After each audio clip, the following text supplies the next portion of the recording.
noite, família Conexão Três Pontas, família Pod Café Podcast, sejam muito bem-vindos. Segundou em horário nobre, mais ou menos um pouquinho mais, um pouquinho menos. E hoje a gente tem uma pauta excelente com um convidado para lá de especial, mas antes alguns recados importantes. Lembrar que a gente está ao vivo pelo Facebook, pela aldeia global mundial da informação que é a internet. Aproveite para curtir a página do Conexão Três Pontas para ficar por dentro de tudo que rola no universo da nossa Três Pontas do Brasil e também do Planetinha Azul. Além do Face do Conexão, nessa multitransmissão, a gente também está ao vivo pelo Facebook da Rádio Sentinela FM e também pelas ondas do rádio em 99,9. Que saudade de falar rapidinho como a gente falava na rádio, na época de muita história que a gente fazia na rádio, tocando música, era muito legal, também tinha muita informação. Tinha muita notícia que vinha rapidinho, então 99,9 Sentinela junto com a gente também no Pod Café Podcast. E ainda, na versão gravada a partir de amanhã, você acompanha no Jornal Correio Três Pontano no Facebook. Ufa! Você acompanha essa multitransmissão ao vivo na versão gravada e ainda pode depois ir lá no Pod Café Underline Podcast, na nossa página no YouTube, metralha o joinha, ativa o sininho aí, ó, para você receber as notificações e ficar por dentro de tudo que rola no nosso universo da notícia. O programa tem um oferecimento da Cocatrel, a cooperativa dos cafeicultores da zona de Três Pontas e também da gestão AgroSoluções. Agora sim, deixa eu abrir e mostrar aqui na tela gigante para a gente aqui, ó. Deixa eu colocar aqui para todo mundo ver. E deixa eu mudar de câmera. Ah, tá bacana demais. Olha aí o nosso convidado. Gente, eu tenho que fazer o programa de forma absurdamente neutra, como manda e reza o bom jornalismo. Mas eu falo que esse cara, para mim, é meu irmão. É um cara que eu aprendi a amar, gostar muito, respeitar, porque ele é uma das pessoas mais boníssimas, de um coração maior que ele, se bem que ele está mais fininho. Esse cara é fantástico. E tanto elogio respaldado por uma missão que ele escolheu como profissão e que ele faz muito bem. Sabe aquela coisa que a gente escuta sempre? Ah, o médico precisa seguir a tal da cartilha, o tal do juramento. Pois é, esse cumpre na acepção da palavra e vai muito além. A gente vai falar sobre temas importantes: saúde em três pontas, regulação da saúde. Vamos relembrar um pior período, o mais desafiador, talvez para ser mais correto, da história de Três Pontas, da história do Brasil, da história do mundo, da história da humanidade, que foi a Covid-19, a maior pandemia, pior do que a peste negra. E aqui em Três Pontas a gente conseguiu enfrentar com muita gente unida, mas principalmente na principal linha de frente. Sabe aquele pelotão de elite ali, quando ficam todas as armas miradas, a mira laser e o canhão apontado para uma única pessoa? Para ele. E ele não sucumbiu, mesmo na época tendo ficado doente. E mesmo assim ele não desanimou. Lucas Herbert, meu querido amigo e irmão, nosso médico queridíssimo em Três Pontas, ex-diretor do PAN, seja muito bem-vindo. Finalmente deu certo a agenda, é imenso prazer te receber. Eu fico até sem graça diante de tantas palavras de elogio. Agradeço todo o coração e graças a Deus que a gente conseguiu acertar essa agenda aí. Está sendo um prazer e espero que a gente tenha um papo muito legal. Eu acho que o papo vai ser bem legal também, e deixa eu só dar uma amplificada no nosso áudio aqui, que o áudio está bem baixinho, inclusive do meu microfone. Deixa eu pedir para quem. Tá muito baixo. Acabei de receber uma mensagem aqui. Deixa eu equalizar aqui rapidinho. Enquanto isso, deixa eu ensinar uma coisa de jornalismo para vocês. Quando a gente precisa arrumar o problema técnico, a gente começa a falar um monte de coisa que vem na cabeça para a gente ir enganando a audiência, sabe? Ocupando, melhor dizendo, a audiência. Deixa eu lembrar algumas coisas que eu não falei no programa de hoje. O nosso programa está em multitransmissão pela Sentinela FM, por várias e várias modalidades, tanto na rádio quanto também no Facebook. O jornal Correio Transpontano também. E temos, claro, a nossa transmissão no YouTube, no Podcafé _ podcast. Tá certo, gente? Deixa eu ver se melhorou aqui a qualidade, porque tá com um som bem baixinho. Respondam para mim aí, Marabinha, se o som já melhorou aí. Se não melhorou, aí eu vou colocar o sinal novamente no ar com mais qualidade para que todos possam acompanhar aí.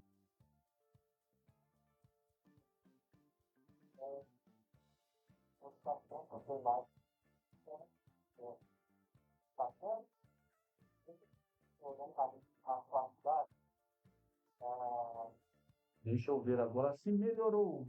Verifiquem aí para mim se melhorou, se melhorou, se melhorou. Acho que melhorou.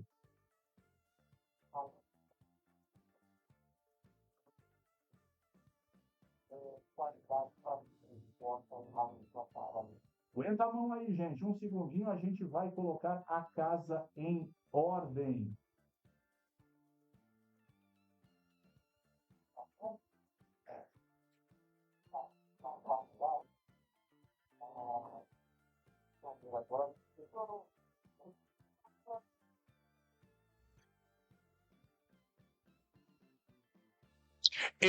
Opa! Agora 100%.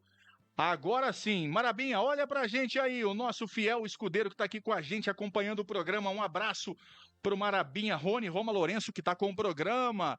Muito bacana no final de noite, 23 horas, logo depois que sai do ar o Podcafé Podcast pela Sentinela FM. Claro que você tem o meu irmão Marabinha com Love Night, é isso, Maraba?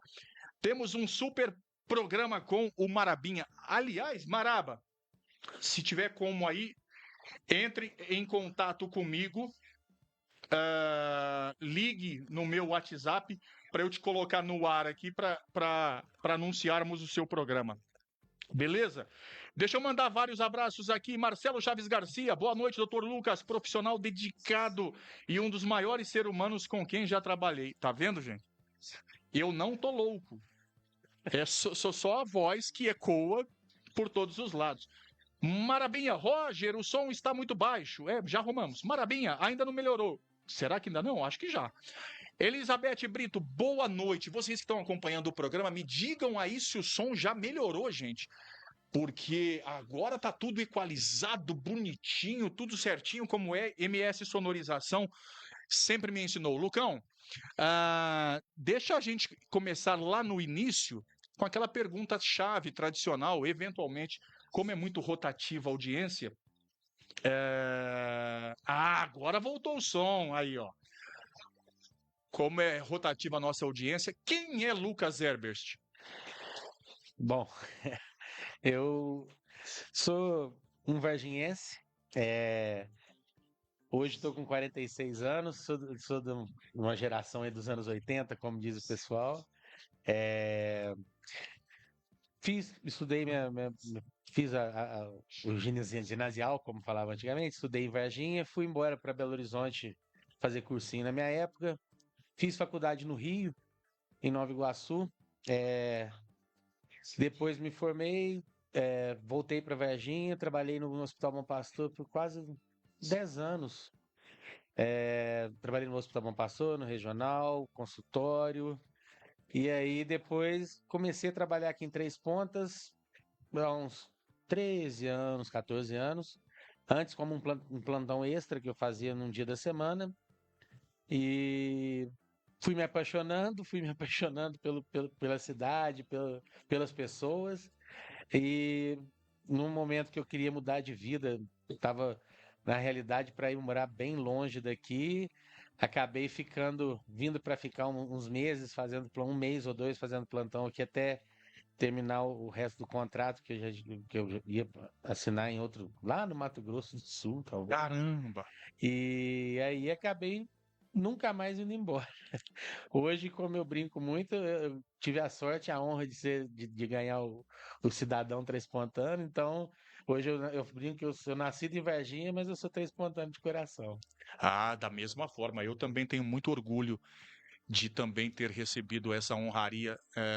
Três Pontas é uma cidade abençoada. Lucão, mas como surgiu a medicina na sua vida?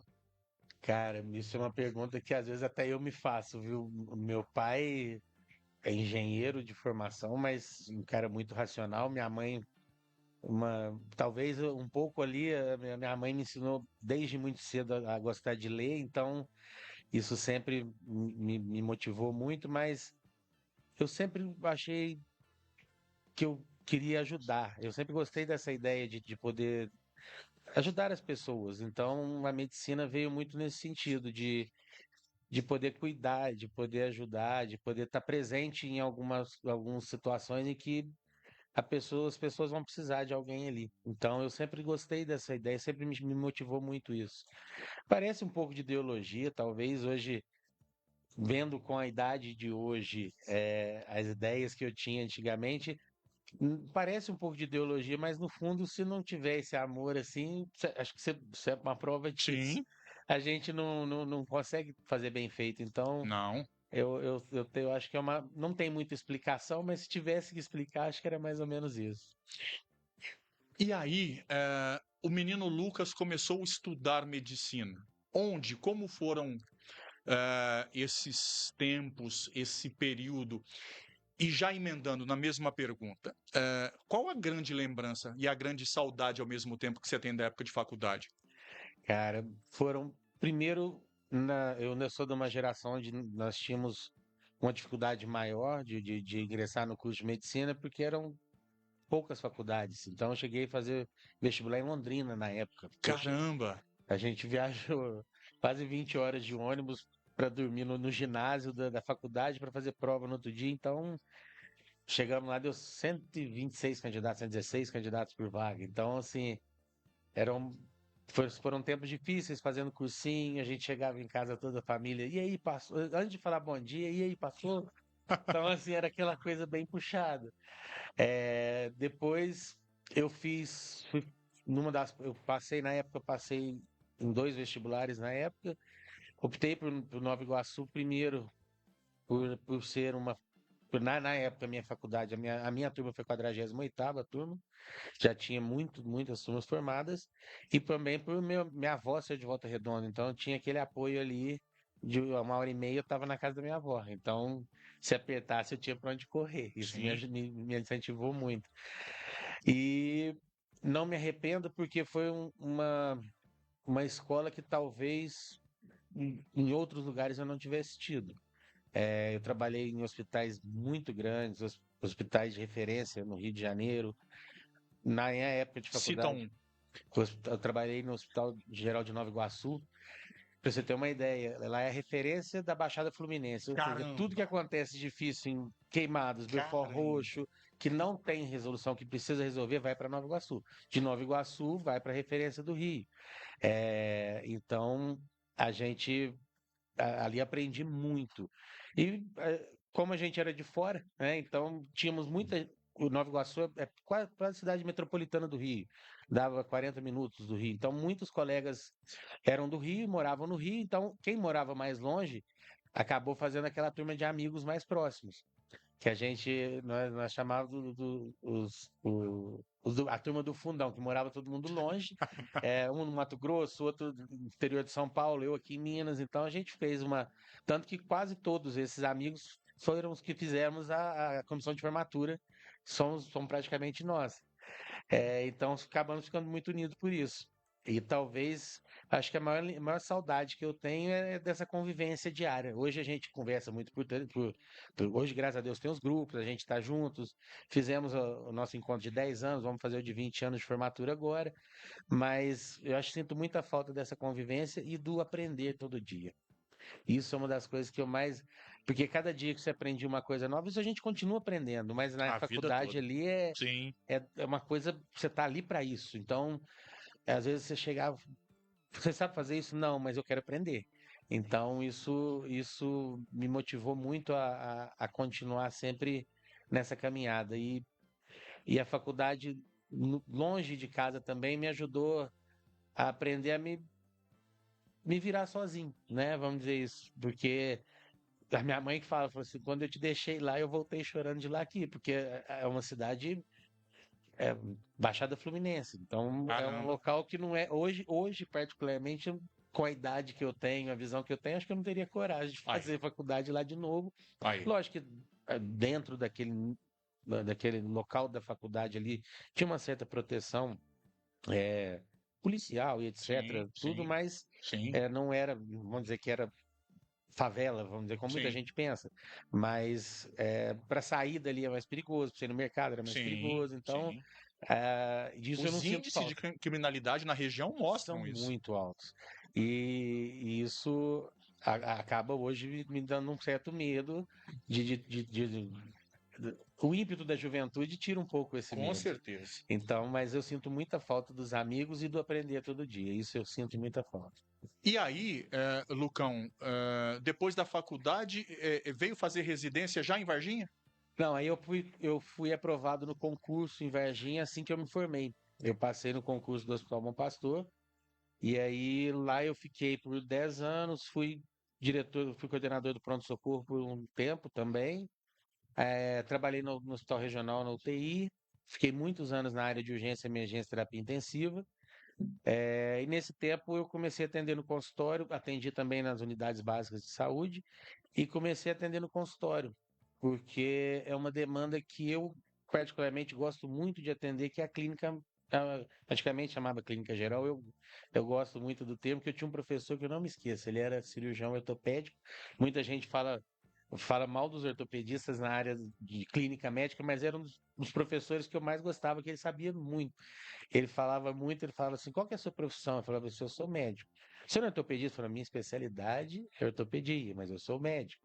Então, isso levei isso muito para a vida e aí comecei a atender também no consultório na parte de clínica médica, de clínica geral, e que eu faço até hoje, e hoje menos atendimentos de urgência e emergência, fiquei praticamente 17, 20, quase 20 anos praticamente trabalhando na parte de terapia intensiva, urgência e emergência. E aí, entra três pontas na tua vida. Quem foi a pessoa que entrou em contato contigo? Como o Lucão veio parar em Três Pontas? Rapaz, é uma história engraçada. Eu estava num plantão na UPA e o Dr. Hércules, na época, era o coordenador do pronto-socorro aqui. Sim, Ele falou, Lucão, eu tô com um problemão, eu preciso de alguém para me ajudar numa cobertura no plantão lá e tal. Falei, Hércules, na época eu não tinha tanto celular, eu falei, vou ver na minha agendinha aqui. Olhei e falei, olha, posso te ajudar, vai ser um prazer e tal. E vim fazer o primeiro plantão. Pra você ter uma ideia, eu não conhecia, não tinha Waze na época, nada, tem 20, 10, 12 anos isso. Eu cheguei, vim seguindo as placas. Eu prestei até chegar no hospital, parei, perguntei, e não sabia. Já tinha vindo a Três Pontos, óbvio, mas vinha numa festa, numa sim. coisa assim. Eu sabia chegar mais ou menos na adega, que é onde a gente vinha na época, perto aqui, não sabia andar. Aí eu fui, fiz o primeiro plantão, o Ercos me chamou para continuar. Aí eu peguei, se não me engano, eu acho que era domingo, plantão domingo, que ninguém não tinha plantonista. Eu peguei o plantão no domingo. Do domingo eu já peguei mais um na terça, e aí fui ficando. Quando eu vi, já tinha alugado uma casa aqui. E aí naquela intervém de morar fora, de sair de Varginha para ir para outro lugar. é, Era para ficar 2 meses, acabei ficando. O primeiro plantão foi chamado pelo Dr. Hércules. Aí depois, já trabalhando muito tempo aqui, quando o Luiz Roberto foi prefeito, ele convidou o Dr. Iens para ser diretor do pronto-socorro. E o Dr. Iens, na época, estava falou assim, o cão não tem mais paciência para isso. Ele falou assim, ele me chamou e falou, ó, vou te dar um presente. Eu falei, De ué, grego? que presente? Ele falou assim, olha, tal, e o doutor Luiz Roberto vai te convidar, eu te indiquei. Eu falei assim, cara, eu fico muito honrado, obrigado, mas eu não sei se eu nem conheço aqui muito bem. Tá? Eu falei assim, não.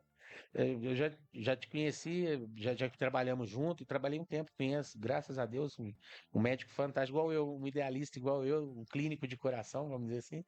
E aí o Luiz Roberto me convidou e aí eu não tive como falar não. E aí começou a história da coordenação, mas o primeiro plantão foi o Dr. X que me chamou. A gente vai falar muito sobre essa época do PAN. Deixa eu ler algumas mensagens, que a audiência está enorme, gente. Agradecer imensamente e lembrar também que, e isso eu acho que nem Freud explica, a audiência, ela quadruplica, quintuplica na versão gravada. Talvez seja porque as pessoas queiram assistir na hora que mais convém, no conforto, tomando um cafezinho cocatrel ali, na hora que tiver mais sossegado.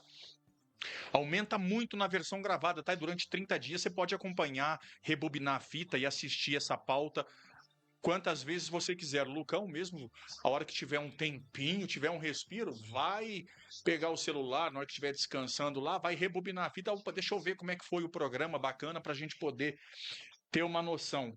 Por falar em noção, Melissa Chaves, grande Melissa, super competente, famoso Dr. Lucão, médico dos meus pais, foi decisivo na recuperação deles quando pegaram Covid, logo no início da pandemia. Médico da minha avó de 101 anos. Esse é o tipo de mensagem que eu mais amo ler, que vai na contramão. Sabe aquela ideia de que notícia ruim vende mais, gente? E vocês estão careca de saber que eu odeio notícia ruim e que eu remo contra a maré e que eu tento forçar sempre as boas notícias. Principalmente depois de pandemia, tá todo mundo de saco cheio de coisa ruim. E notícias assim, comentários assim, é o que realmente faz a minha profissão ter sentido. Olha o finalzinho. Mensagem da Melissa Chaves pro Lucão. Obrigada por toda a sua dedicação para a população transpontana, meu amigo. Cara, isso é lindo demais, cara. Quer comentar?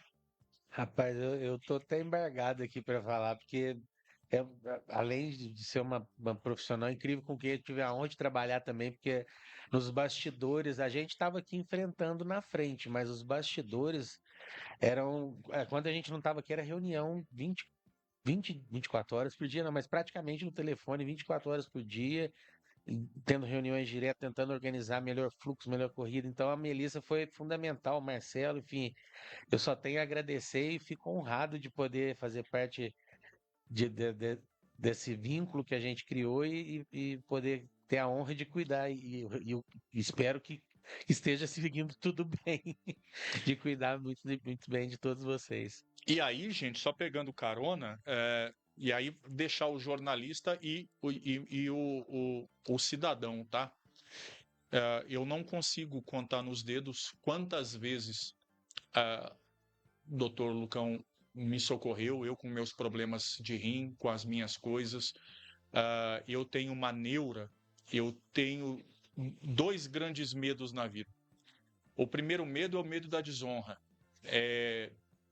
De envergonhar as minhas filhas e elas me falarem assim: pai, você formou para quê? Você estudou para quê?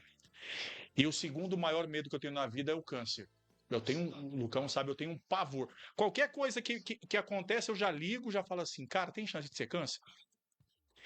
E aí me apareceram uma época uns nódulos na tireoide, não sei se o Lucão vai lembrar, e eu morrendo de preocupação. E o Lucão sempre disponível. E um detalhe, não é porque é o Roger Campos, jornalista, não. É assim com todo mundo. Por isso que o programa tem essa audiência, por isso que as mensagens não param de chegar, e por isso que ele é aclamado, tão querido, e a ponto de ficar envergonhado diante de tantos elogios, porque ele não usa isso como escada para se achar melhor do que ninguém. Mas é porque sabe que os pais estão orgulhosos, sabe que valeu a pena até aqui, que a luta foi árdua e continua sendo, mas está no caminho certo. É a mesma coisa, a minha história se identifica muito com a dele, porque a gente faz por ideal. Marcos Luciano Brito, boa noite. Agora sim voltou o som. Que bom, obrigado. Elizabeth Brito, o som agora tá ótimo, muito obrigado. Marabinha, meu irmão Rony Roma Lourenço. Aqui na rádio está chegando baixo. Aumenta o dial aí, Maraba. Marcos Luciano Brito, boa noite. Tenho muito a agradecer por ter conhecido esse doutor. Olha isso, gente. Pois me salvou de uma doença rara. Estou em tratamento com ele. Obrigado. Fico feliz demais em ajudar, sempre.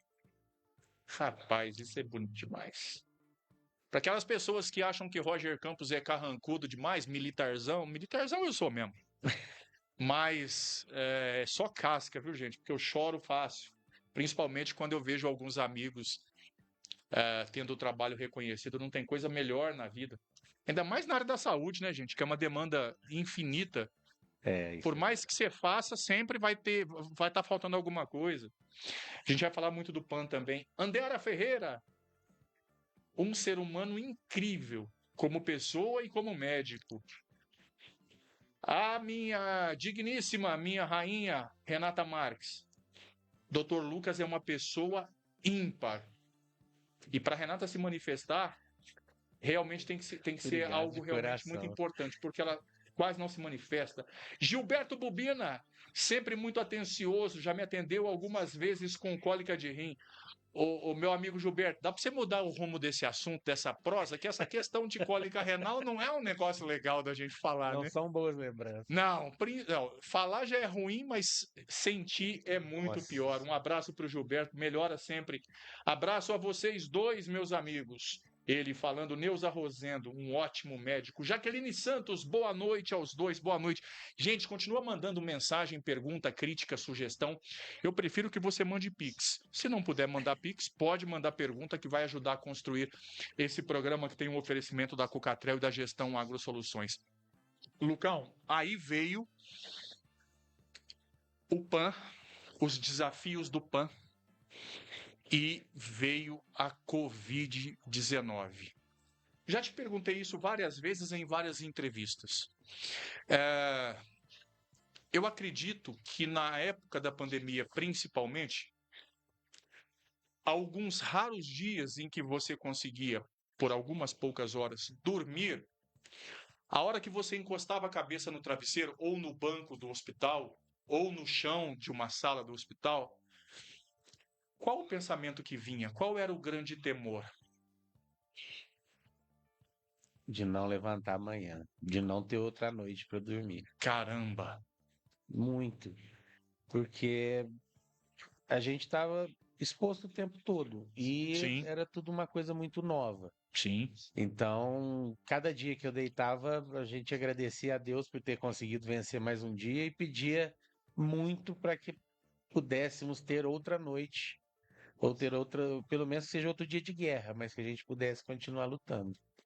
Mas acho que foi uma das únicas vezes que realmente eu tive muito medo ao ponto de chegar a falar, será que eu tô com medo de trabalhar? Realmente eu tive medo, mais no começo, depois a gente entendeu que é uma situação em que a gente não tinha como escapar, a gente tinha que enfrentar. Então, e eu tive talvez hoje eu vejo como muita sorte, mas na época me deixou muito preocupado de eu ter sido diagnosticado muito cedo. Então, eu me lembro, se não me engano, eu lembro que na época a gente fazia os registros epidemiológicos, se não me engano, foi o 11º caso registrado. Então, eu já estava na realidade, eu quase não tive sintomas na primeira vez. Eu tinha parado de atender no consultório, estava atendendo só no pronto-socorro por causa da circulação viral.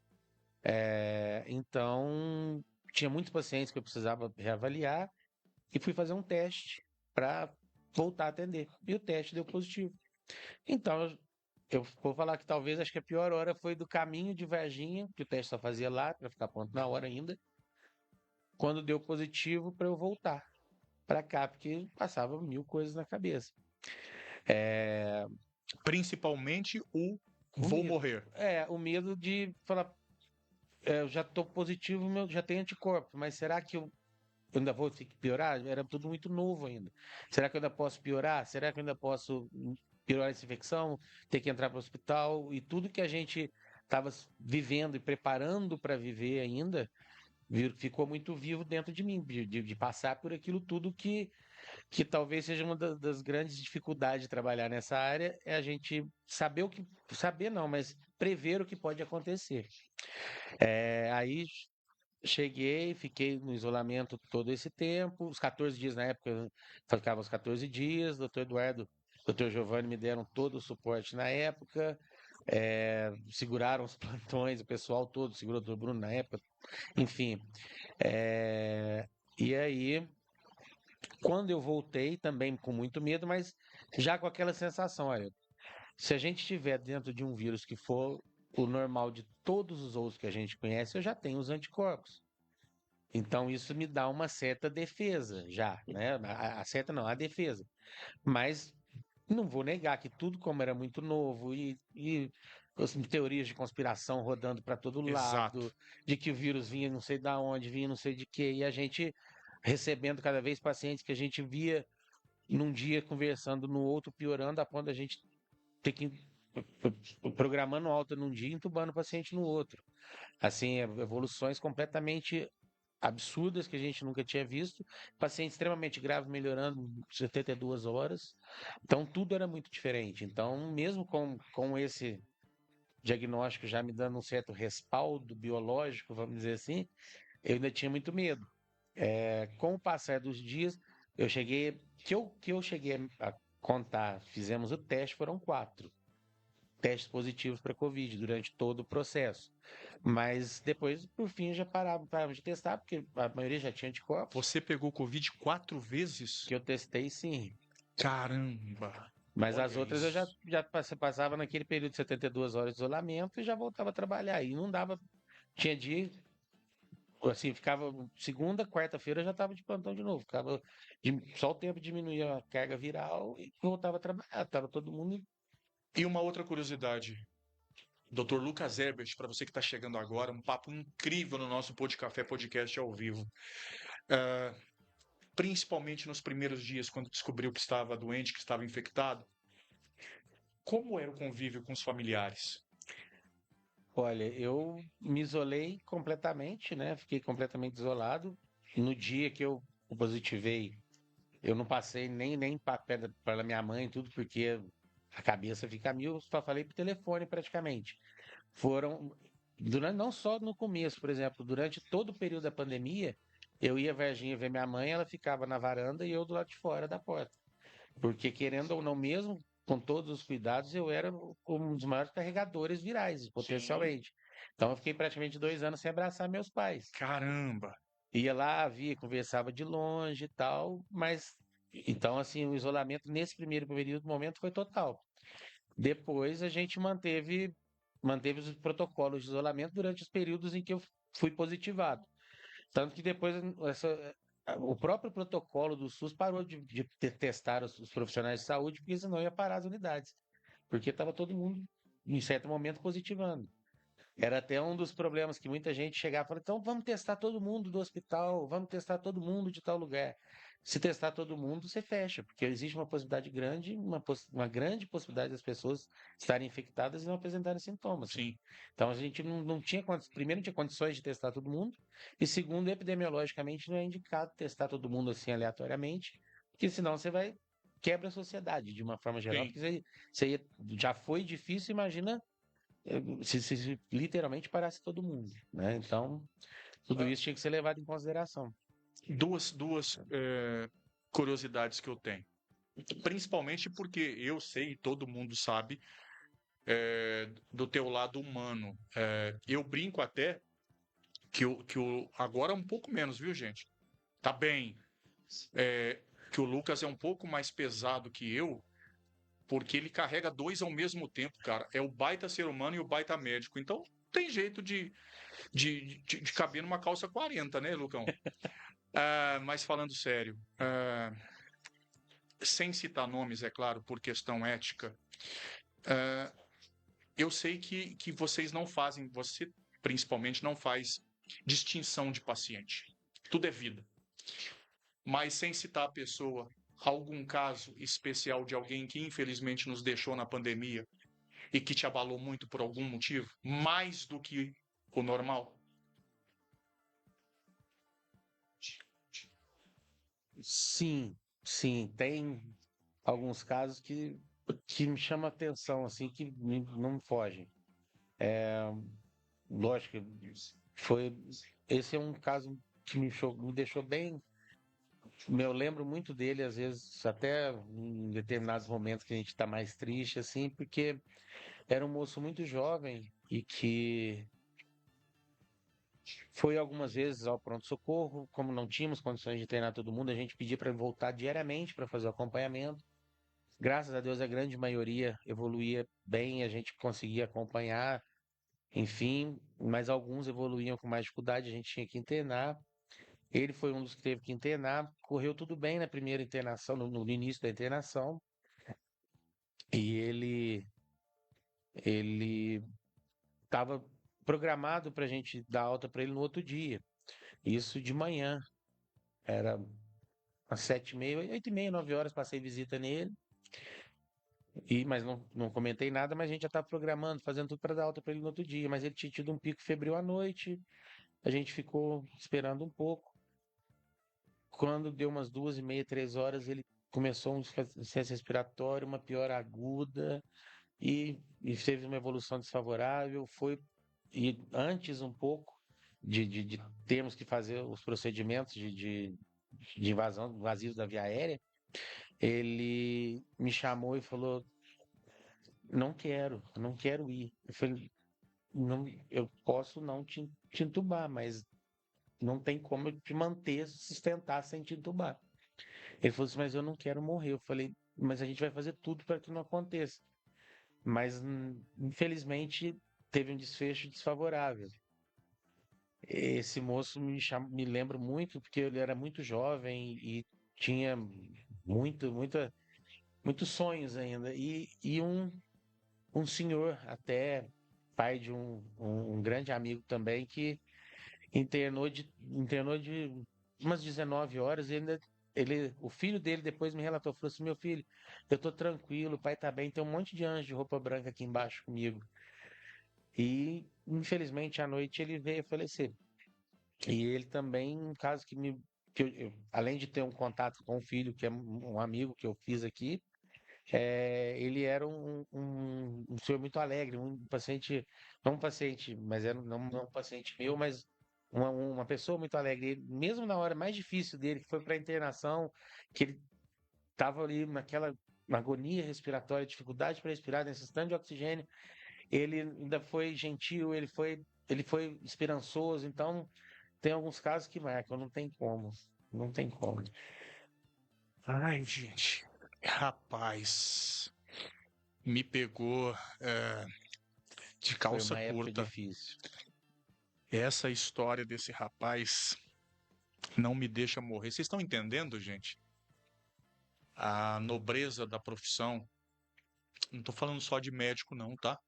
Eu estou Não, falando desde do pessoal da faxina, que principalmente na época da Covid era fundamental, o pessoal da portaria, os motoristas, os quem auxiliares de deixou tudo enfermagem, parar? os enfermeiros, O pessoal que trazia insumos, os motoristas todos, de caminhão, todos, o pessoal que abastecia o carro, todos. porque quem podia parar, parou. Quem Sim, não podia, quem era responsável pela estrutura, não podia. Então, lá a gente recebia os pacientes graves, mas para funcionar, a gente dependia de toda uma estrutura por trás que não parou também, que muitas vezes não são valorizados assim. Então, é muito importante pensar desde do pessoal que carregou lá atrás o soro que recebeu aqui na veia.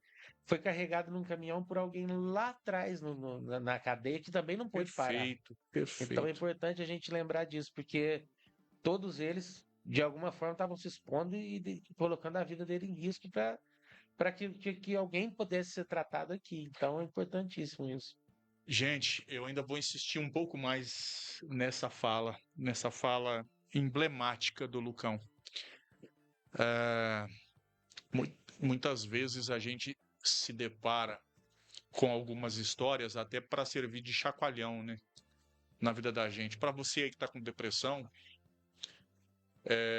para você que está com algum problema neurológico, psicológico, estamos vivendo o maio, o mês da luta antimanicomial, um mês importante da gente valorizar isso. Inclusive, fizemos um programa sensacional com o pessoal do CAPS. Na semana passada foi maravilhoso o programa.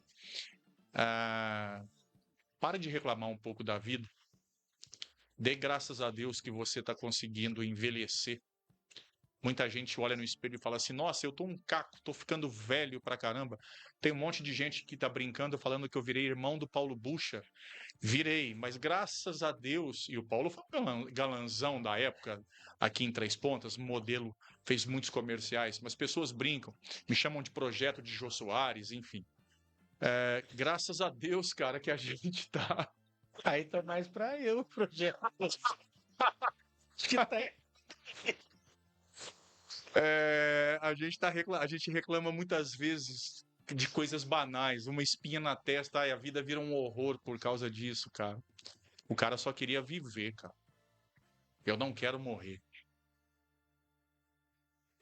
Vamos valorizar cada dia, meter o joelhão no chão e agradecer a Deus pelo dom da vida. O simples ato de poder abrir o olho, um novo dia, mesmo que esse dia seja sobrecarregado, difícil, pesado, árduo, ainda está valendo a pena. Lucão, e para deixar isso um pouco mais leve, e o reverso? Alguma história de alguém que, como você disse muito bem, e gabaritado para isso, que era tudo muito incerto, uma gangorra, uma montanha-russa que a Covid fazia, era tudo muito novo, não dava para cravar um diagnóstico, um prognóstico que vinha dali para frente, porque um dia outro dia yang, a coisa ia mudando em poucas horas. Algum caso específico que você mentalizou, esse só um milagre salva e foi salvo? Rapaz, até foi engraçado. Essa semana, há poucos dias agora, eu estou fazendo alguns atendimentos nas unidades básicas. Eu atendi uma moça que foi com um bebezinho de colo e ela ainda falou. Ela brincou e falou assim: esse aqui só tá aqui por causa de você. Eu falei, como Caramba! assim? Ela falou: você não lembra de mim? Eu falei: me perdoa, eu não lembro. Ela falou assim: eu fiquei mal no Covid, eu fui pra UTI, eu cheguei no dia do plantão do senhor foi muito boa e tal. E agora eu consegui, e realmente depois eu não lembrava, ela me contou, depois eu até acompanhei na UTI um tempo, ela realmente ficou muito grave, e ela era muito jovem também. Graças a Deus ela conseguiu recuperar. E aí, quando ela foi ao posto, ela levou o bebê, assim, eu sou um manteiga derretida, o olho já encheu de lágrima, e aí são lembranças, são coisas que a gente colhe até hoje, desde a Não, da você época, vai carregar pro resto da vida. mas que realmente essa não foi recente, mas na época também tiveram vários casos, graças a Deus, de pacientes que o volume era muito grande, então muitos vieram depois, às vezes no consultório, às vezes na rua, às vezes paravam para contar e graças a Deus tivemos sucesso em alguns também. É, eu, eu, eu só tenho a agradecer, porque diante de tudo que a gente passou, diante de tudo que a gente viveu, a gente, a nossa equipe, não só a nossa equipe, mas igual a gente falou, todos que tiveram envolvidos nessa cadeia, mas agora a gente puxando um pouquinho a sardinha, porque agora vamos tentar focar aqui na a nossa equipe, a gente dedicou praticamente foram 2, 3 anos, 1 ano e meio, 2 anos de dedicação exclusiva ali, onde todo mundo parou tudo que estava fazendo, não tinha aniversário, não tinha dor, não tinha doença, não tinha nada.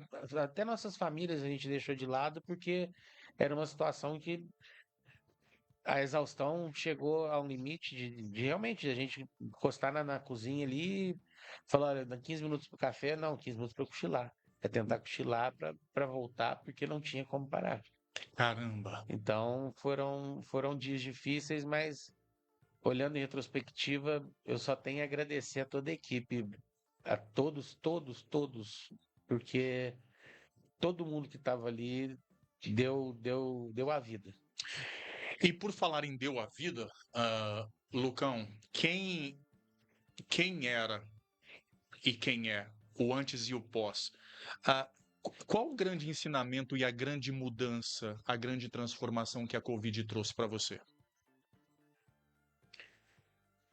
Eu acho que a grande transformação foi entender mais da forma mais brutal que eu acho que a gente poderia ter aprendido da fragilidade da vida.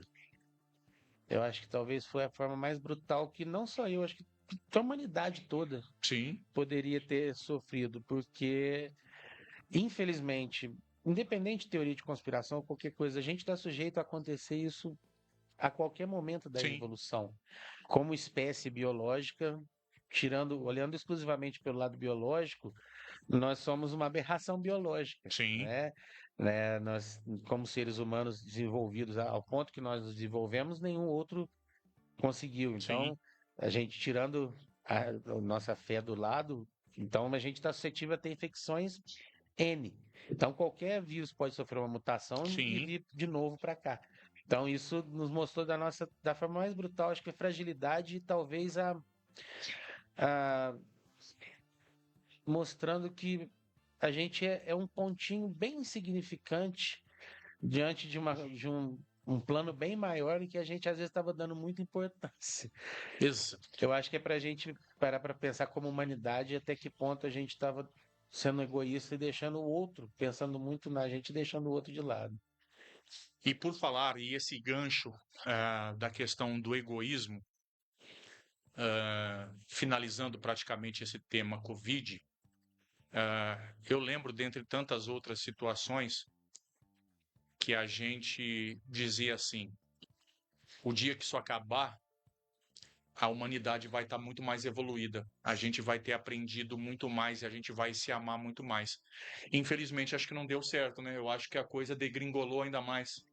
Cara, eu tinha muito essa esperança, mas já quando começou aquela projeto não, aquela vertente, os heróis de branco e tal, eu falei, pessoal, não acostumem, porque depois que passar, Exato. vai voltar ao normal. Porque já estava ali mais pro meio para frente, então Sim, o pior susto já tinha passado. Então muita gente já estava começando a olhar pro seu umbigo de novo, cada um exato. querendo resolver o seu Infelizmente. problema. Então ali eu já falei pro pessoal da equipe, falei, pessoal, lógico, a gente vai continuar fazendo nosso trabalho do mesmo jeito, mas não acostumem, porque a probabilidade é que a gente volte a ser metralhado. Lógico que ninguém acerta o tempo todo, não é isso, de longe disso. Eu não concordo de uma pessoa ter ido ao pronto-socorro e ter ficado 1 hora esperando para ser atendida. Não, tá errado. Mas, infelizmente, diante do sistema SUS que a gente tem, é o que a gente podia oferecer de melhor. É o correto? Não. Mas quem estava ali estava oferecendo melhor. Sim, Mas a gente entende que a pessoa tem o direito de cobrar o que ela acha correto. E aí nesse contexto, a gente achava que ia melhorar, mas infelizmente o ser humano às vezes vai precisar, se não aprende pelo amor, aprende pela dor. Deus já tá dando bastante deixas para a gente aprender, tá? com certeza. Tá difícil da gente aprender. Tá difícil. E aí, eu escrevi alguns artigos de opinião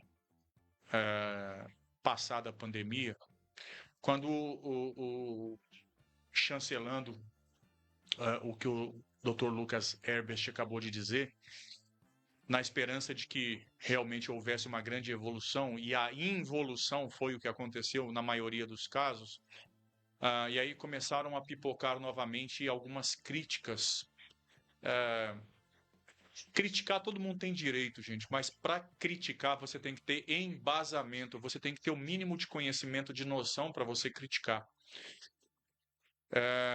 Porque a crítica boa é aquela que constrói, que aponta uma solução. Você criticar só para ver o circo pegar fogo não serve para nada, não ajuda em nada. E aí eu escrevi alguns artigos quando eu me deparei com críticas desonestas, desleais, descabidas, desmedidas, exageradas, exacerbadas, muito além do ponto, muito além de uma questão chamada educação. Gente quebrando o vidro do PAN em algumas situações, gente gritando, berrando, ofendendo, indo para as redes sociais e falando um monte de coisa, isso logo após a Covid que eu estou me referindo, tá, gente? E aí eu quero citar alguns nomes de algumas pessoas, simbolizando toda a equipe, tá, gente? Mas algumas pessoas que por algum motivo ou outro sempre me marcaram, desde o Luiz da portaria, O Luiz, o que estava lá, corintiano, maravilhoso, que eu sempre gostei muito. Lucão, como chama? Eu tô ficando esclerosado, viu, gente? Como chama o casal de enfermeiros, a mulher preta que se aposentou agora e o marido dela? Você vai lembrar? Ai, Os dois. ele agora. Me ajuda aí, gente. Juscelino Juscelino e a esposa dele. depois dos Covid eu também tô ficando esclerosado. Os dois. Alguém vai mandar o nome me fugiu o nome. do Juscelino Me perdoa. e da esposa, mas pelo menos a gente já conseguiu saber de quem que eu tô falando. Leila. Leila. Juscelino e Leila. Leila? Mas eu não posso errar. Tenho quase certeza. Juscelino, nossa, me fugiu agora. Eu acho que é Juscelino e Leila. Me corrijam aí, corrijam a gente, tá, gente? Em nome deles, dos dois, também do maravilhoso Zé Vitor.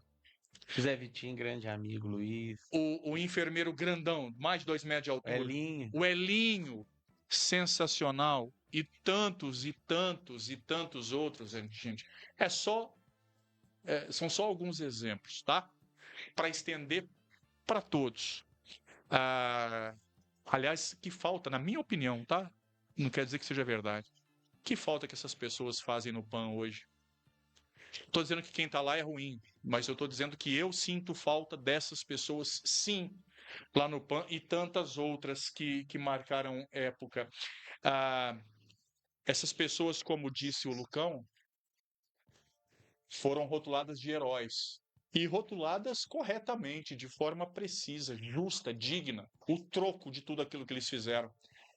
E pouco tempo depois já estavam sendo, como ele disse, metralhados novamente. E aí eu comecei a entender que, para a maioria das pessoas, o sentimento mais nobre passou longe. Não é o amor. O amor, às vezes, nos trai, nos coloca gente que só nos ferra. Então, o amor nem sempre é uma coisa bacana. Já a gratidão, não. Gratidão é o que diferencia caráter. Você quer saber se uma pessoa tem caráter? A primeira coisa que ela tem que ter é gratidão. Não esquecer quem ajudou ela a chegar onde ela está. Ou ter resolvido alguma situação. Enfim.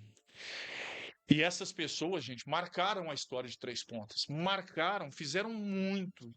Deram literalmente suas vidas. Lucão, você sabe me dizer, eu não lembro se foram 19. Quantos óbitos nós tivemos na Covid aqui em Três Pontas? Foram 19? O número certinho, eu acho que foi um pouco mais, mas o número certinho eu não me lembro, mas foi mais. Eu não me lembro certinho, em torno de 30, mais um pouco? Calculo mais ou menos nessa faixa, se não me engano, sim. Mas depois eu vou te informar o número certinho, que eu tenho ele em casa ainda. Mas na época, depois que a gente fechou todo, eu acho que logo depois a gente ainda conversou sobre isso. É bem mais em torno de 30, entre 30 e 40, se não me engano. Tá vendo, gente? Parte. Olha quantas vidas se foram e o principal, quantas não foram graças a essa turma toda, a esse pessoal todo, a essa retaguarda que o Dr. Lucas também citou, as pessoas que não estavam lá dentro do PAN, dentro das unidades, mas que estavam dando todo o suporte por trás para que a coisa realmente acontecesse. Fica aqui para fechar esse assunto só uma sugestão para você. Você tem direito de uma saúde de excelência? Tem. Você tem direito, o SUS te oferece isso. Mais do que isso, a carta principal do país é a Constituição, que foi escrita por tantas mãos, dentre elas, grande e saudoso Ulisses Guimarães, que nunca teve o corpo encontrado após a queda do helicóptero, estranhamente até hoje, faz parte dessas coisas estranhas da política. A Constituição assegura como preceito básico a saúde. Mas eu faço um desafio para vocês, mesmo sabendo que quando a gente tem um filho doente, a gente perde a estribeira, a gente perde o chão. Pai e mãe preferem estar sentindo a dor e a doença na própria carne do que ver um filho. E aí a gente perde um pouco a noção da lógica. Mas eu acho que há um limite de razoabilidade para tudo, gente. Para tudo. Cobrar, olha, está demorando muito. Há formas e formas de se cobrar. Chega na recepção, olha, eu estou aqui há 2 horas, meu filho não está bem. Você não precisa chegar lá e quebrar o vidro e mandar alguém para aqueles lugares, enfim, tá? E principalmente reconheça o que já foi feito.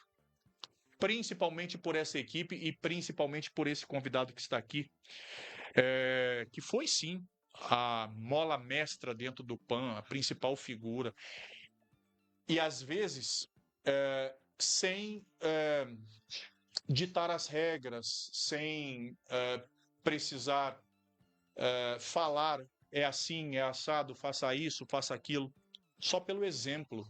Quem estava junto, eu já conversei com várias pessoas, olhava, se inspirava e falava, putz, olha lá como é que o Lucão está fazendo. Não tem como a gente fazer diferente.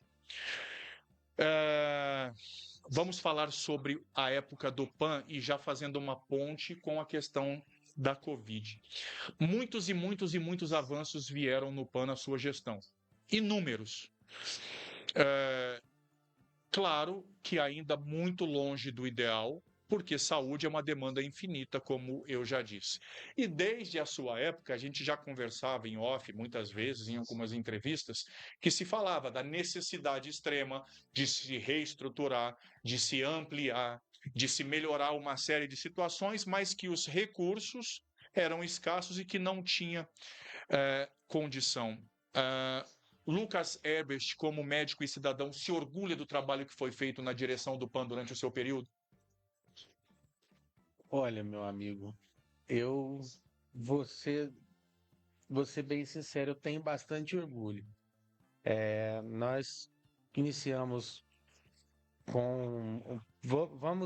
Vamos focar muito no que a gente trabalha, seria a referência do pronto-socorro, urgência e emergência. Então, nós entramos com uma sala de emergência deficitária, porque nós tínhamos uma UTI de porta aberta, que raramente ficava com todas as vagas cheias. Então, todo paciente mais grave que chegava, o protocolo, praticamente, vamos dizer assim, era chamar o médico da UTI, fazer essa avaliação e já levava o paciente direto para a UTI, que funcionava muito bem diante da demanda que tinha. Só que com o tempo a demanda foi aumentando. Então nós tivemos que estruturar a nossa sala de emergência. Então, antes da pandemia, nós estávamos com a sala estruturada com uma sala estruturada para 2 pacientes. O que quer dizer uma sala estruturada? Eu tinha condições de manter um paciente ali igual a uma UTI, com respirador, com bombas de infusão, com medicamentos. Hoje, quando nós entramos, não tinha padronizado os medicamentos de urgência, era tudo via hospital. E como, repito, funcionava muito bem diante da demanda que tinha. Como a demanda cresceu, a gente precisou estruturar. Na época do Covid, vieram recursos para a compra desse material. Eu ainda gosto de lembrar, até com a enfermeira Cíntia, que foi nossa, foi a guerreira que esteve Outra junto, brilhante também. estamos juntos lá. A cotação dos nossos respiradores foi um dos mais baratos que comprou no Brasil inteiro. E a gente conseguiu estruturar hoje, na época, chegamos a ter 5 leitos. Então, a gente tinha os 10 leitos da UTI e ficamos com mais 5 leitos de UTI, entre aspas, dentro da emergência. Então, houve uma estruturação muito, muito boa nesse sentido, que manteve-se depois. Reestruturamos novamente a escala de plantonistas, que tivemos que fazer algumas mudanças, porque tinham alguns dias que era um médico, outros não tinha médico todos os dias, para 2 médicos todos os dias. E também mudamos um pouco a forma de pensar, né? Tentamos reestruturar a forma de atender. Pela demanda ser menor, na época tinha-se uma tranquilidade de um médico fazer um atendimento, o outro ficava olhando os pacientes lá dentro. Mas com o aumento da demanda, a gente teve que botar os 2 médicos sempre na frente, atendendo constantemente. Na parte estrutural, a gente fez algumas reformas mais pontuais. Na época, a gente não tinha condições de fazer reformas muito grandes, mas fizemos uma sala de observação, já que nós tínhamos uma emergência, então nós precisávamos ter uma observação. Infelizmente, não tínhamos espaço, então a gente tinha uma observação mista. Tivemos que fazer uma pequena salinha de observação pediátrica, que nós conseguimos por 2 leitos, porque o hospital de referência, hospital de Três Pontas, muita gente às vezes não sabe. Hoje, depois da pandemia, já tem mais informação. Mas nós somos referência, apesar de sermos uma cidade pequena, somos referências para Coqueiral, Santana da Vargem, Ilicínia e algumas coisas de Boa Esperança. Então, nessa época nós recebíamos, como recebemos hoje, toda essa demanda de maior complexidade um pouco. Então a gente teve que reestruturar, porque com o tempo a demanda foi aumentando, o número de pacientes foi aumentando, e a gente precisou estruturar essa sala de observação. Então nós chegamos com um atendimento médio ali 3.000 e poucos atendimentos ao mês. No último mês, nós atendemos em torno de 8.400 pacientes. Isso fora da pandemia, é o que está atendendo hoje, em média, o pronto-socorro. E quando a gente entregou, já estava nessa faixa de atendimento. Então, é um número muito grande para a gente administrar mensalmente. E aí a gente tem que pensar não só em atendimentos. Uma parte desse atendimento gera medicação, uma parte desse atendimento gera internação, uma parte desse atendimento. Então, raramente o paciente vai sair dali sem uma medicação ou prescrita para casa ou para resolução aguda do problema. E isso, no funcionamento 24 horas, quando a gente coloca em números absolutos, dá um número elevado de pacientes ao dia. E quando a gente divide isso por profissional que atendeu, é um número elevado. Mais ou menos 100 consultas atendimentos por dia, 50 por médico. Mais ou menos nessa faixa. Se a gente faz um plantão de 12 horas, então, se a gente colocar ali, é um atendimento a cada 8 minutos, 7 minutos. Então, é muito rápido. Isso, se só entrar o paciente, falar e sair. Então, a gente teria que, se a gente dividisse matematicamente, mas, por exemplo, por isso que às vezes as pessoas ficavam bravas. Parou o atendimento, faz 1 hora que não chama. Às vezes a gente estava lá dentro da sala de emergência com um paciente em parada respiratória, parada cardíaca. Aí o pronto-socorro, aquele paciente que está com dor na coluna, que está com um caso menos grave, vai ser atendido, mas precisa parar todo o atendimento, porque o foco é para aquele paciente. Mas são 2 médicos. Sim, mas, por exemplo, um está fazendo massagem, o outro está fazendo intubação, o outro vai funcionar um acesso. Ok, estabilizou, um dos médicos sai e vai atender a porta. A preferência, a referência sempre é para urgência e emergência. Então, quando precisava parar os 2, tinha que parar os 2. Quando dava para manter um atendendo, e mesmo assim um atendendo a porta, aumenta a demanda, vai diminuir o tempo de fila. Sim. Então, quando a gente fala em números absolutos, já é corrido. Imagina a gente contando com a imprevisibilidade da porta. Eu sempre falo, o plantão de pronto-socorro é para quem tem coração forte, porque eu fiz plantão de UTI muitos anos. A UTI é corrido, tudo, mas você tem ali 10 leitos. Então, os 10 leitos cheios, você vai saber que são aqueles 10 pacientes. Tem um leito vazio, pode chegar outro paciente, você sabe. O pronto-socorro, não. Às vezes tocou a luz. Quantas vezes já fizemos? Eu escutava a ambulância lá atrás. A equipe toda parava, calçava a luz, ficava na porta esperando. Isso é o protocolo que nós instalamos. Ouviu a ambulância, não quero saber de onde vem. Parou todo mundo. A maioria das vezes parava para frente, outras vezes passava e ia para a maternidade. Voltamos para nossos afazeres. É um protocolo que a gente seguia. Ouviu, para tudo, porque se chegar a emergência, a gente tem que estar preparado. Então, esse tipo de situação, a gente foi moldando a equipe de acordo com a evolução que a cidade foi crescendo, o número de atendimentos foi crescendo. Em 10 anos, praticamente quase triplicou, de 3.000 para 8.000, praticamente 3 vezes, 2 vezes e meia, 2,7 vezes. Então, e o espaço continuou o mesmo, o número de profissionais continuou o mesmo, o espaço físico, o número de tudo continuou igual, só aumentou, triplicou o número de atendimentos. Sem parecer. Daqui a pouco eu leio mais mensagem, viu, gente? Tem muita mensagem aqui. Deixa eu já ler de uma vez. Porque senão a pessoa fica assim: o Roger não leu minha mensagem. Deixa eu ler aqui rapidinho. Rosa Maria Chagas, Dr. Lucas é diferenciado, trata o paciente em todos os níveis, é um ser humano incrível. Helena Correia Lena, aplausos. Thaís Coimbra, Dr. Lucas, ótima pessoa, ele é maravilhoso, adoro ele. Rosa Maria Chagas, novamente, médicos como o Dr. Lucas conseguem, olha isso, inspiração pura, hein, gente? Médicos como o Dr. Lucas conseguem transformar a angústia da enfermidade na confiança da recuperação. Paz, é isso mesmo. Linda mensagem, Rosa. Marcos Luciano Brito. É sim, é o Juscelino e a Leila. Vocês estão corretos. Maravilha. Eu fico orgulhoso, principalmente, de saber que eu não precisei de ajuda dos universitários, que saiu tudo da minha cachola, que eu mesmo consegui, só que não. Né? Com a ajuda da colinha dos universitários. Obrigado aí, pessoal. E me desculpe, Juscelino e Leila, perdão. Mas um grande abraço para eles e para todos. Encontrei com o Juscelino outro dia na Secretaria de Saúde ainda. Ah, que bacana. Lucão, fechando esse assunto e indo para o nosso intervalo para darmos um descansinho para o nosso convidado e daqui a pouquinho voltaremos com mais temas importantes. O PAN deixou de ser administrado pelo município, passa a ser administrado pela Santa Casa e construindo finalmente um novo pronto atendimento Muito que com satisfeito. certeza vai melhorar e muito a situação, embora as pessoas precisam entender o funcionamento do protocolo de Manchester. Porque enquanto não entenderem que deve-se prioritariamente respeitar a gravidade do caso.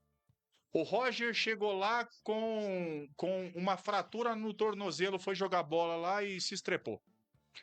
Chega alguém depois do Roger com parada cardiorrespiratória. O Roger vai ser atendido na frente por quê? Porque chegou primeiro? Não, né, gente? O Roger tá urrando de cólica renal. Se eu não me engano, ela é amarela. Laranja também. Laranja também, dependendo, porque clinicamente é uma das maiores dores que o ser humano pode sentir. É brabo, viu, gente? Dizem até que meu cabelo branqueou demais por conta de cólica de... É brabo. Só que, peraí, tem caso muito mais grave que o meu. Então a gente tem que entender. Eles não fazem escolha à revelia. Ah, chama fulano lá agora. Segue-se o protocolo de Manchester. E aí é só um achismo do jornalista que acompanha também, tá, gente? Na verdade não é achismo não, tá? Eu tô querendo ser 100% humilde nessa minha colocação, mas eu investiguei, tem apuração, tem números.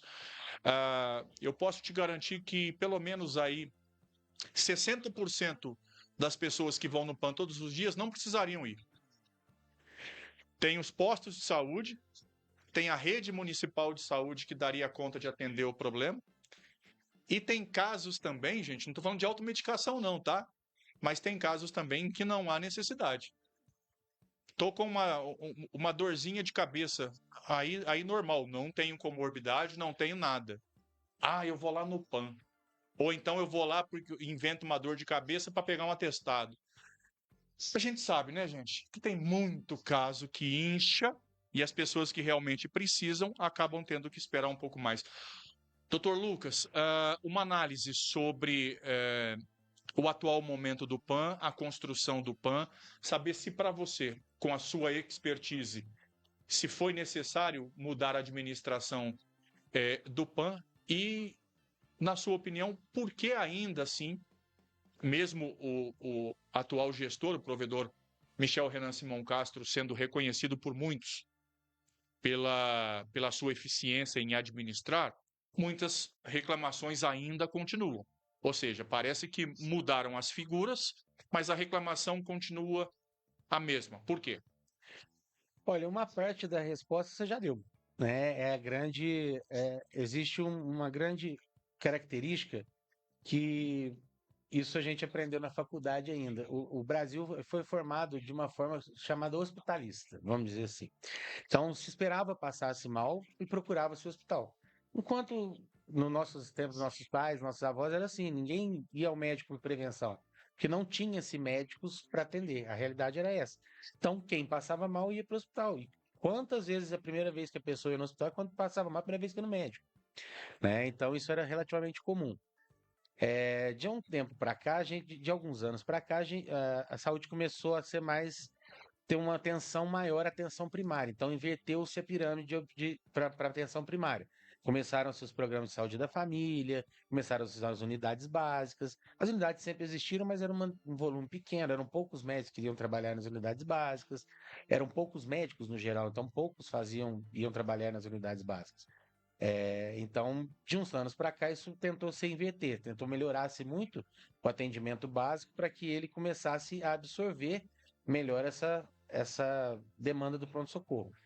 Então, uma grande parte aí, 60% da resposta é isso, está relacionada ao próprio público não saber a demanda de procura. E muitas vezes, quando sabe, às vezes demanda de procura errada também, existe. E é lógico que a demanda de procura precisa ter o respaldo para que ele não procure lá e tenha onde procurar também. Não podemos só jogar a culpa toda e falar, não, pronto-socorro não vai atender e pronto, se não tiver uma rede estruturada para atender, né? E o outro ponto é o crescimento da população foi muito, muito grande em relação ao crescimento físico que a gente conseguiu ter no pronto-socorro, principalmente. O hospital cresceu muito, muito rápido internamente e precisava crescer também o pronto-socorro. E houveram uns 4 ou 5 projetos anteriores a esse que não foram aprovados por localização. Ia ser onde era o necrotério, depois ia ser ao lado onde tinha a capela é tombada. Então, foram quase 2 anos de projetos para conseguir um local, porque a gente não queria um local longe da Santa Casa, porque o pronto atendimento depende dos exames da Santa Casa. Então, um paciente, por exemplo, se a gente fizesse o pronto-socorro num local lá no centro de especialidades, por exemplo, que já chegou-se a cogitar de abrir o pronto-socorro lá. Se o paciente usasse tomografia, teria que pôr na ambulância, trazer na Santa Casa, voltar com ele para lá. Então, logisticamente, fica muito mais complicado. Então, quando conseguiu o projeto ali, foi uma vitória e, graças a Deus, o projeto, a construção vai de vento em popa. Não tão rápido quanto queria, também por processos burocráticos, enfim, mas graças a Deus deu-se início, isso é o que é importante. A gente conversava um pouquinho off, a política é complicada, dependemos dela para trabalhar, para viver, então, enquanto ela estiver ali chegando, pelo menos funcionando, crescendo, está ótimo. E a demanda, as reclamações vão continuar porque na realidade, trocou-se a direção, passou para a Santa Casa, mas o fluxo continua o mesmo. As pessoas continuam procurando, o número de profissionais é o mesmo, ainda não teve tempo de crescimento externo, crescimento físico do pronto-socorro. Então, só vai ter uma melhora maior na qualidade do atendimento geral quando tiver pronto a unidade nova ou quando puder estruturar melhor. Porque o grande gargalo ali sempre foi físico. Né? A gente tem profissionais, hoje tem equipes capacitadas lá dentro, como tínhamos antes.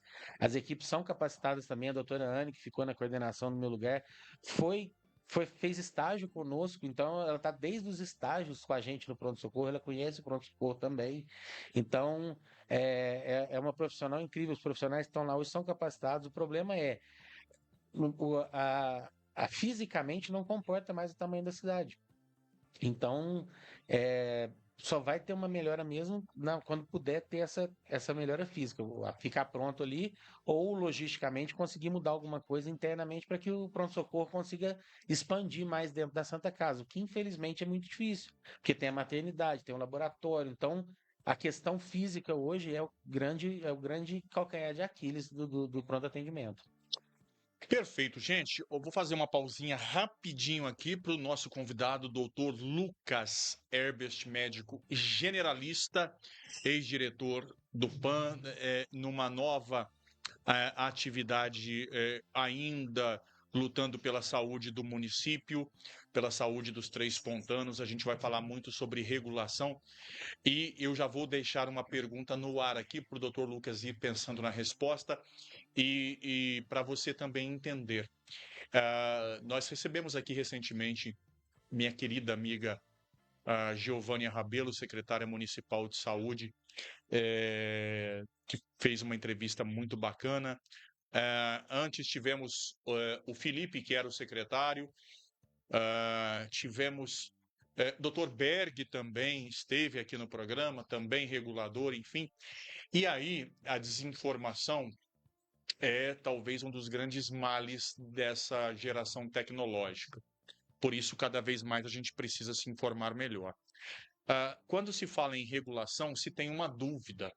Agora a prefeitura criou essa regulação simplesmente para tirar o direito que a gente tem. Antes eu conseguia fazer uma cirurgia, fazer um exame, agora eu não consigo mais.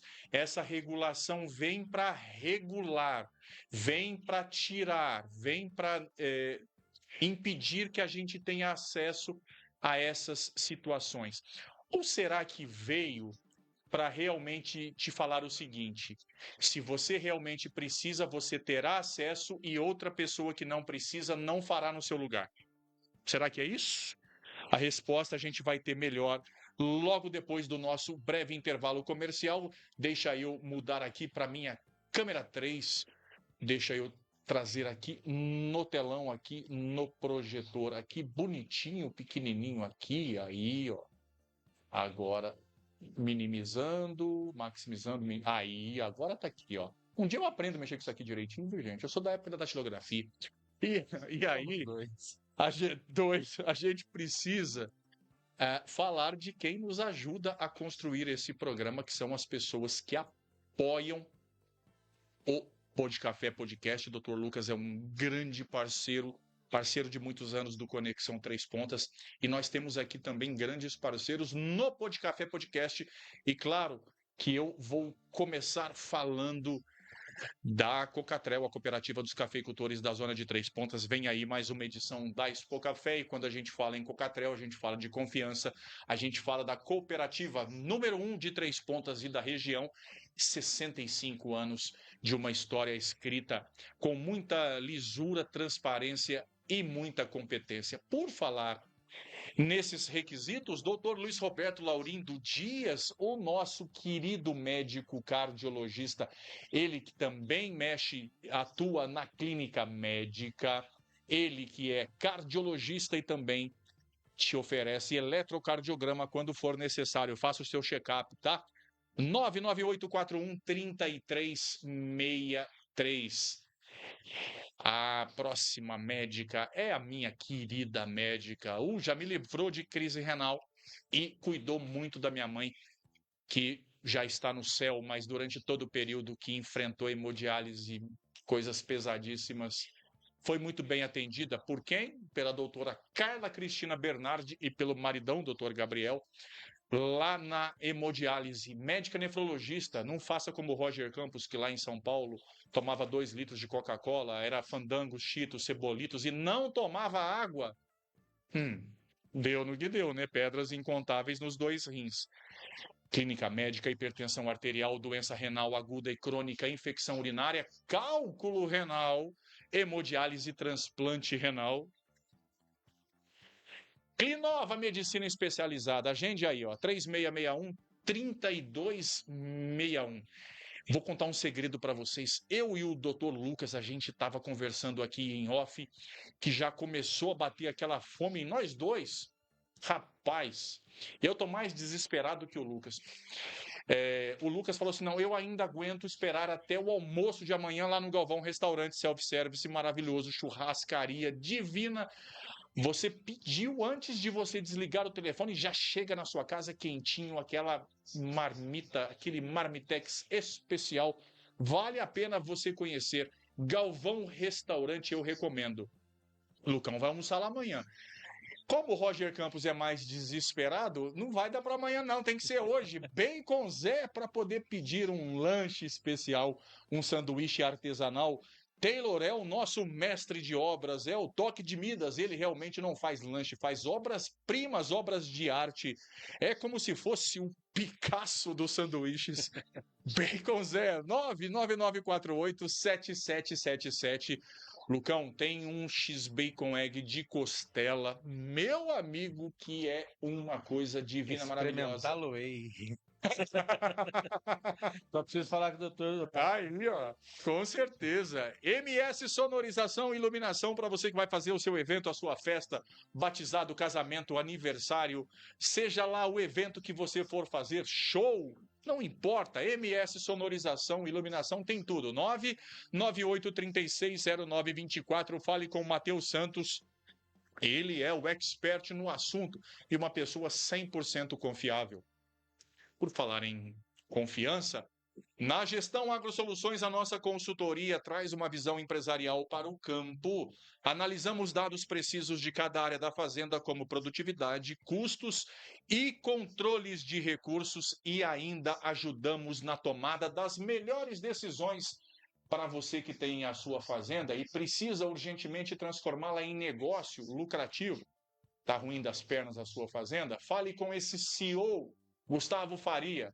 Novamente, toque de Midas, o cara é diferenciado, esteve aqui, uma entrevista maravilhosa.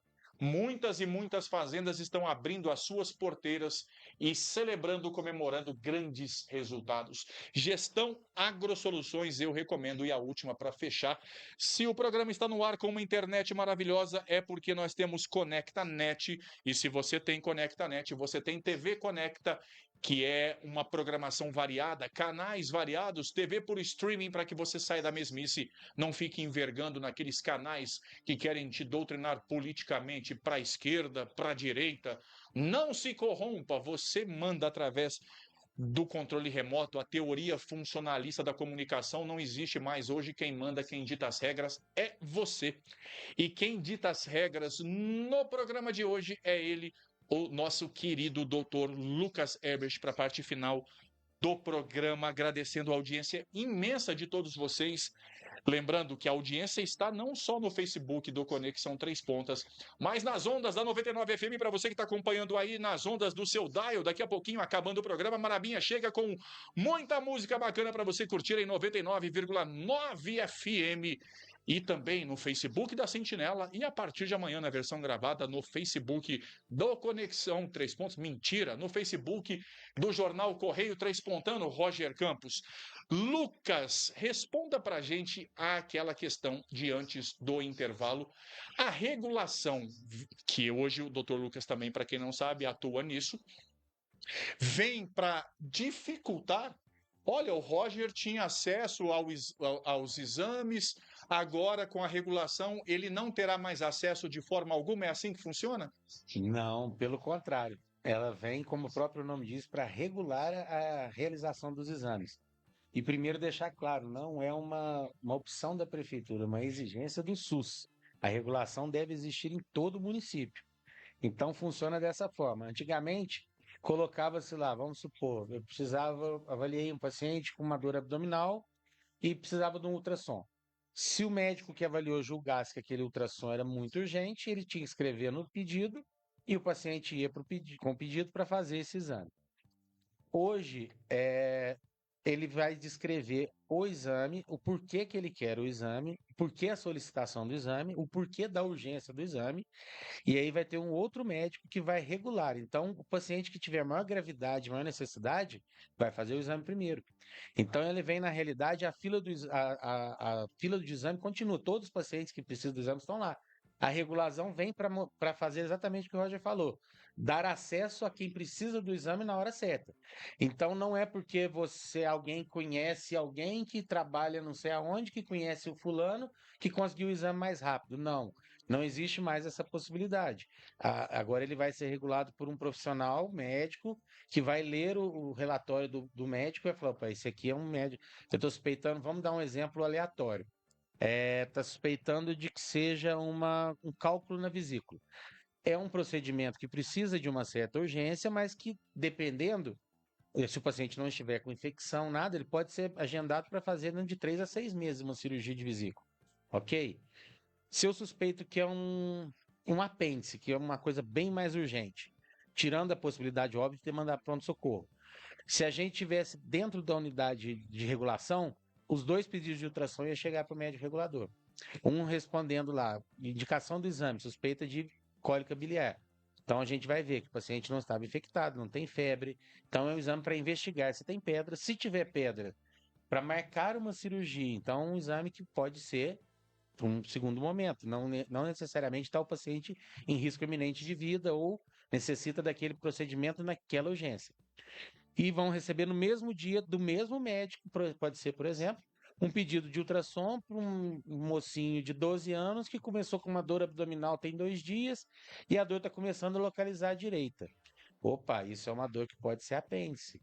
Então, se ele está já começando a localizar, a gente tem ali 24, 48 horas de janela para fazer esse ultrassom. Então, eu preciso priorizar esse ultrassom.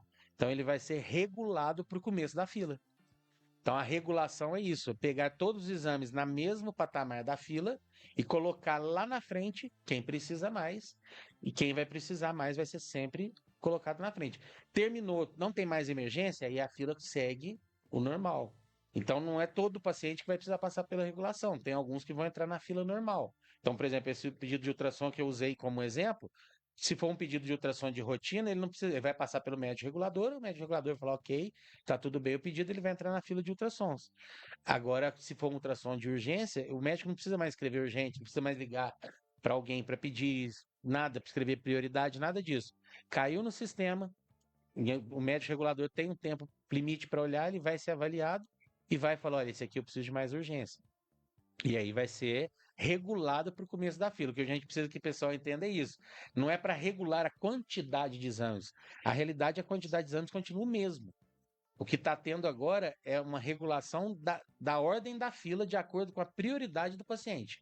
Ou seja, o que se está priorizando é a vida, É a é a gravidade. questão da gravidade do caso. E aí, eu sei que isso pode gerar uma certa polêmica no que eu vou dizer, mas é mais ou menos o seguinte, gente.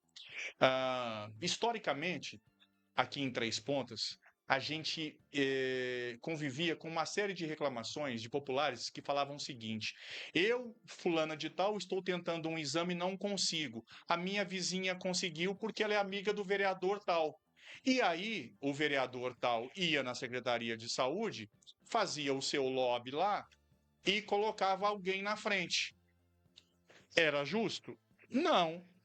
Não se olhava a prioridade, se olhava o grau de amizade. Algum ex-secretário lá do executivo, algum político famoso, alguma pessoa com um certo poder, chegava, poderia, por algum conchavo, indicar alguém para poder passar lá para o topo da fila. E aí, agora, não tem mais isso. Pode ser o mais rico, pode ser o mais importante, quanto a pessoa mais simples, mais humilde. O que vai diferenciar para colocar entre esses dois casos quem vai primeiro é a gravidade do caso. É aquele que precisa ser solucionado o quanto antes. E aí eu trago para uma realidade minha, para perguntar para o Dr. Lucas, para vocês entenderem mais ainda. Eu já operei, já fiz a cirurgia. Eu esqueço o nome dessa bendita cirurgia. É uma cirurgia, gente, que coloca uma cânula pelo pênis, vai lá no ureter, aonde a maldita da pedra está parada, obstruindo, destruindo praticamente o canal, causando hidronefrose. Hidronefrose é a volta da urina para o rim, e isso é complicado demais. Falei correto, Lucas? Não, Falei. certíssimo. E é um caso que não pode esperar muito. O Roger já passou por isso, foi lá na Secretaria de Saúde. Também não consegui do dia para a noite, não, viu, gente? Demorou aí quase um mês, mas saiu a cirurgia, fui lá e fiz. Hoje em dia, nesse novo sistema, Deus o livre e guarde, bater na madeira aqui, gente, não tem superstição não, viu? Tá bom.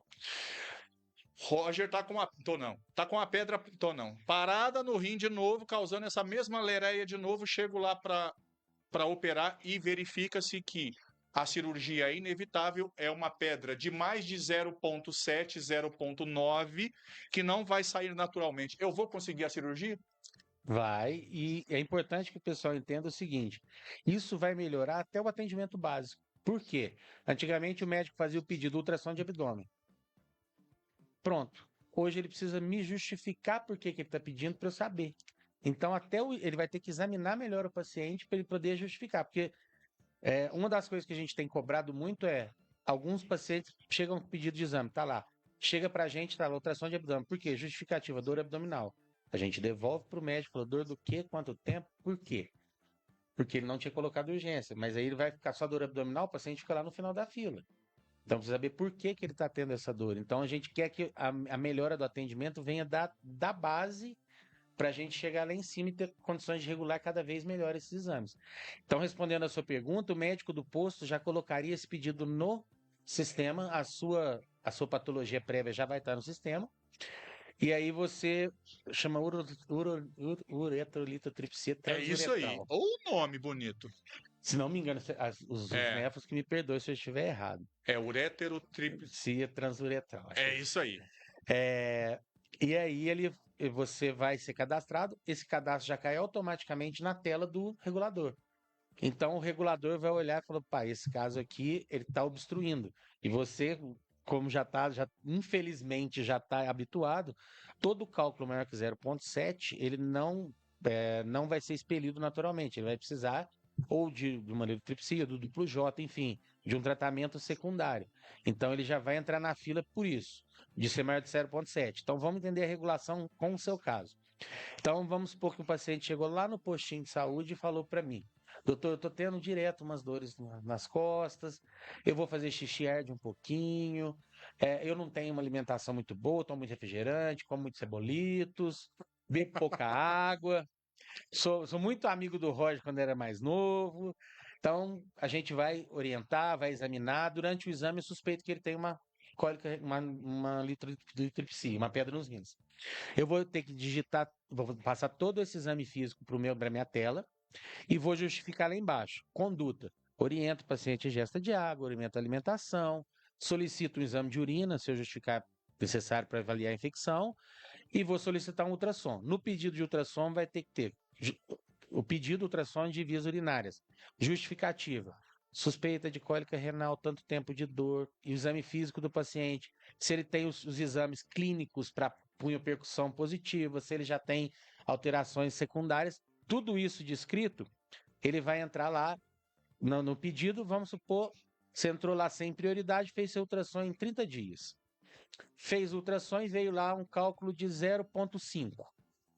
Você tem prioridade na fila de nefro? Não, graças a Deus não, porque seu cálculo é pequeno, é passível de ser expelido. Naturalmente. Exatamente, seu rim está bom. Então, você vai ficar com o médico do posto. Sim. Ele vai te tratar, vai te orientar, vai dilatar a sua uretra, vai te explicar tudo, vai te dar os remédios para dilatar e acompanhar. Isso, tansulosina. Tansulosina, exatamente. Dilatou a uretra. E ele vai te acompanhar. Daqui 3 meses faz ultrassom, 6 meses, dependendo de cada caso, da evolução de cada caso. Vamos supor que veio um cálculo de 0,9, sem obstrução. O 0,9 é grande, mas o rim não está inchado, não está obstruído. Você vai continuar com o clínico, mas já com pedido de acompanhamento com a nefrologia.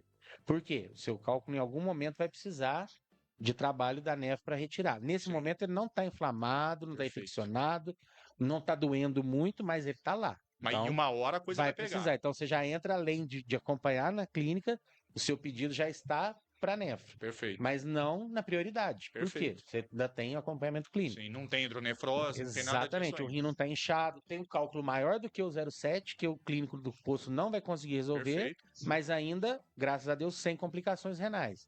Então, você vai acompanhar com o médico do posto. Então, nesse acompanhamento, saiu sua vaga para o nefro, você vai para o nefro e ele dá continuidade.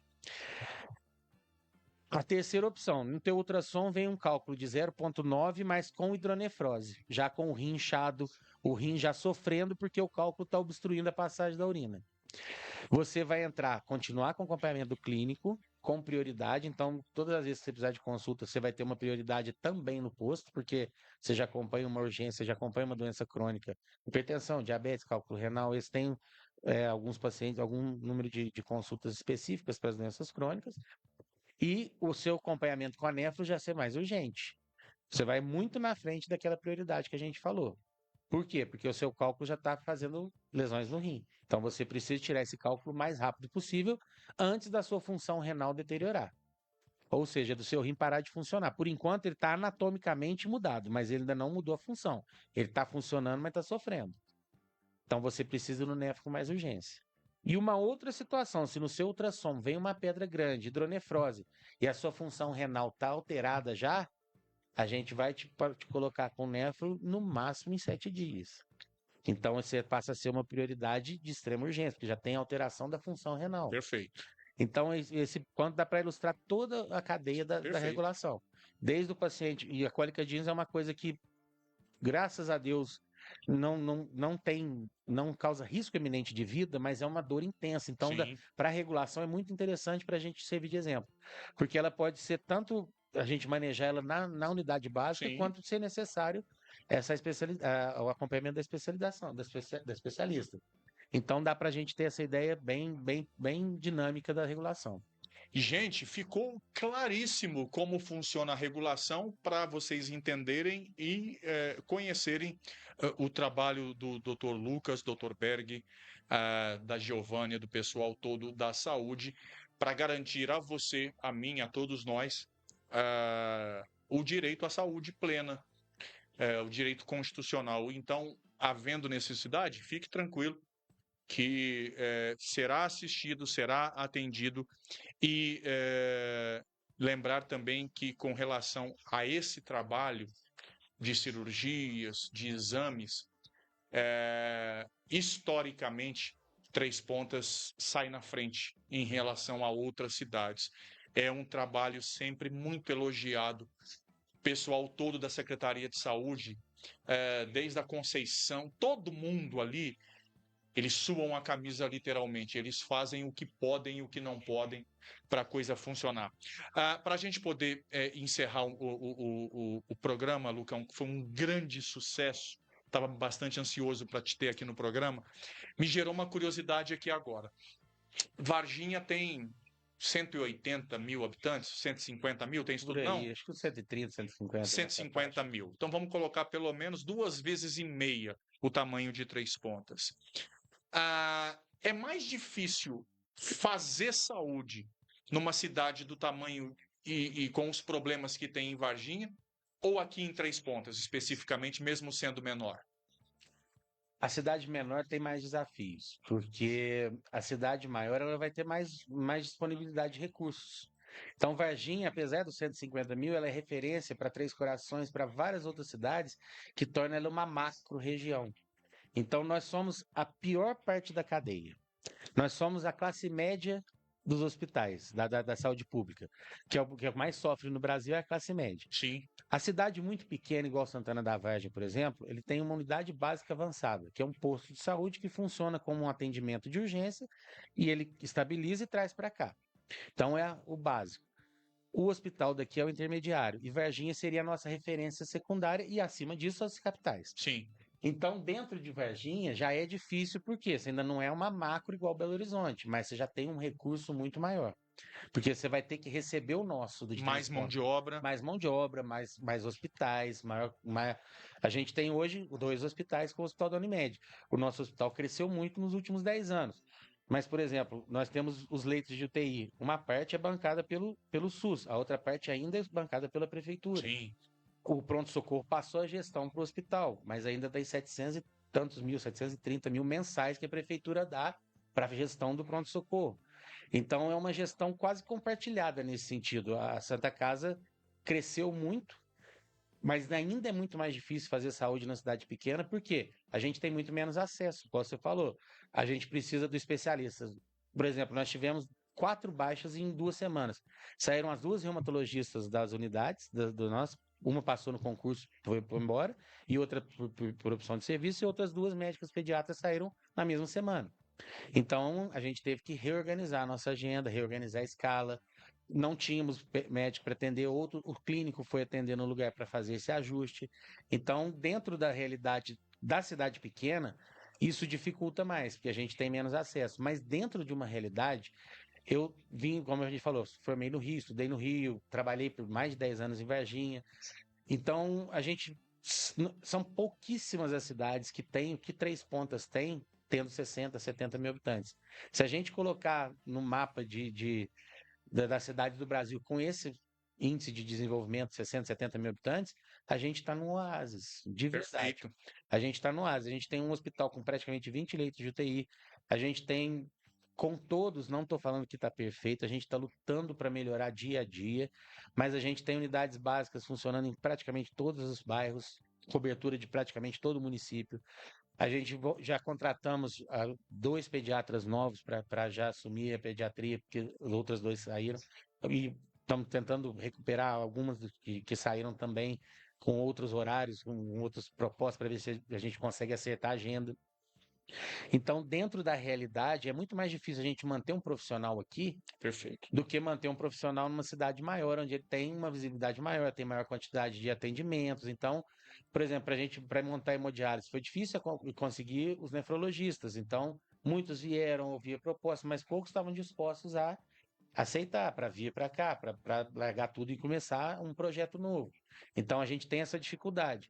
Mas dentro de Três Pontas, eu sou suspeito para falar, porque eu brinco muito que eu sou cria do SUS, eu amo o SUS, eu acho que não existe sistema de saúde no mundo que se equipare ao Não SUS. existe. Não existe. Mas na Dinamarca ninguém. Poxa, mas se a gente parar a Dinamarca, não dá. A cidade de São Paulo é maior que a Dinamarca.